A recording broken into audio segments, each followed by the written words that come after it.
Even in the snow, crews work to build homes and ease the housing crisis all across our state. Yet finding the land for affordable housing can also be tough. Now there's a new plan to address that and other challenges. Here's our political specialist, Sean Boyd. Affordable housing has reached a crisis point in Colorado. In Metro Denver, the median home price has risen 23%. In mountain communities, teachers can't afford to live there. And in rural communities, there isn't housing to attract new businesses. So what's the solution? Senator Michael Bennet has a few. As the snow came down in North Denver, the walls went up on a rare kind of home in Colorado, the affordable kind. Habitat for Humanity of Metro Denver is turning property that was once home to a convent into 28 townhomes. We will sell these homes for about $300,000. It's the kind of development Senator Michael Bennet wants to see more of statewide. There's not a town hall that I've had in 12 years where the issue of housing hasn't come up. He put together a task force last year that included Habitat CEO Heather Lafferty to come up with solutions to Colorado's affordable housing crisis.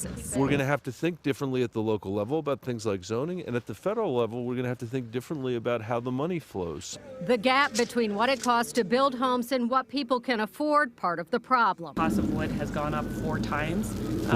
Yeah, in the last year. To lower the cost, Habitat requires those who buy homes like Renee Gallegos to help build them.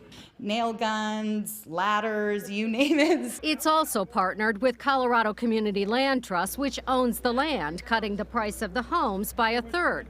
Lafferty says it's also about building more houses on less land. We need to figure out as a community how to accept denser housing. We have 28 homes here on about an acre, and everybody has their own home.